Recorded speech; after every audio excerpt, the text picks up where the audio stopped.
school's all-time leading scorer with over 1,400 points. Despite all this, Steph wasn't receiving any interest from colleges. My senior year of high school, I wasn't getting recruited as heavily as I thought I was supposed to. The waiting process of trying to get recruited was really stressful. It really nagged at me pretty much every day. Throughout his senior year of high school, Steph was only a 3-star prospect, ranked as the number 16 player in North Carolina, the number 60 point guard in the country, and ranked as the 300th best player in the nation. Even though he was the son of an NBA player and put up insane numbers in high school, no major college took him seriously because of his size. The only big college that wanted him was Virginia Tech, the same school his dad went to, but even they didn't offer him a scholarship. How did you handle disappointment of those bigger schools not coming after you? I used it as motivation that summer before my senior year in high school to just play my game, and the right coach and the right college would come and make themselves known that they wanted me. The only college that gave Steph a chance was Davidson, a small art school 20 minutes away from where he grew up. No major colleges wanted him, and he was ready to prove everyone wrong. But his college career didn't start off exactly how he wanted it. His first game as a college player, he started against Eastern Michigan up in Ann Arbor, and in the first half he had 9 turnovers. We're down 18 points at halftime. I'm rethinking whether he really wants to be a starter. I put him in the starting lineup in the second half. We won the game. Next night against Michigan, he dropped 32. Steph continued to grow and get stronger. He wasn't known as the small kid anymore. By his sophomore year in college, he had grown to 6'3", and his game only got better. He averaged 25.9 points per game, and by the time March rolled around, it was time for Steph to show the entire world what he could do.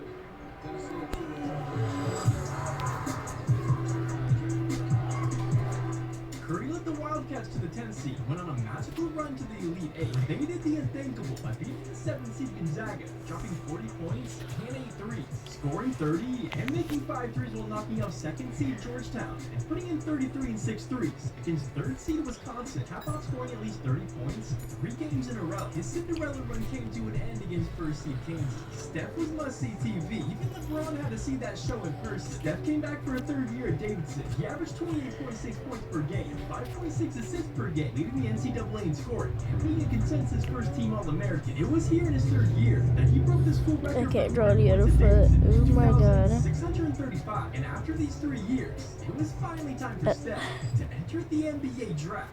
The 7th pick in the 2009 NBA draft. The Golden State Warriors select Stephen Curry from Davidson. Steph was drafted 7th overall in the 2009 NBA draft by the Golden State Warriors. Before coming into the NBA, his draft report said his athleticism and explosiveness were below standard. He wasn't a great finisher around the basket, he needs to improve as a ball handler, and that you couldn't rely on him to run your team. His best case scenario player comparison was Mike Bibby. His worst case scenario was he would have a career like Steve Kerr. But Steph came into his rookie year not worried about what scouts were saying. He averaged 17.5 points, 5.5 rebounds, and 5.9 assists per game. He came in 2nd in the Rookie of the Year race, just behind Tyreek Evans. Steph was top 10 in three-point percentage and three-pointers made, giving the league a taste of his future of becoming the greatest shooter ever. But after showing the world a glimpse of what he could do, Steph almost became a what-if.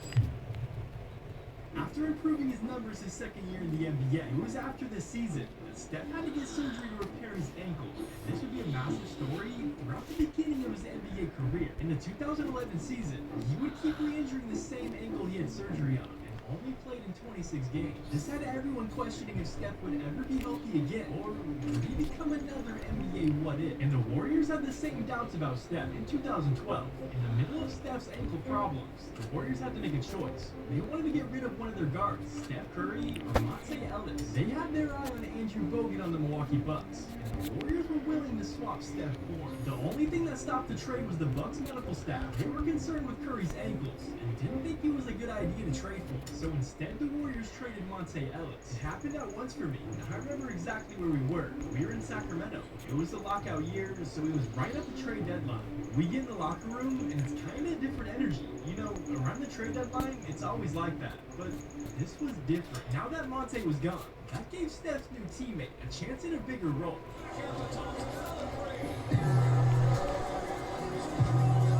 And it was Klay Thompson who would help Steph changed the NBA forever. They became the Splash Bros, and Steph averaged 22.9 points, and set an NBA single-season three-point record of 272. This was also his breakout year, even with all the injuries and trade rumors. He also led the Warriors back to the playoffs for the first time since 2007, and this is when Steph really started changing the NBA. Since he entered the NBA in 2009, the average amount of threes teams would shoot per game was 16.9, and in just 3 years, Steph rose into 18.4. It was after his breakout year and making the playoffs that the NBA started taking Steph and the Warriors more seriously. 2 years later in 2014, the Warriors hired Steve Kerr to be their new coach. Steph and Clay were getting better every single year. They had their center Andrew Bogut and a new up-and-coming defensive weapon named Draymond Green. Steve Kerr gave Curry the keys to the offense, letting him have more freedom to search for his own shot, and that led to his best season yet, scoring a season-high 51 points, breaking his own record for threes made in a season, and winning MVP.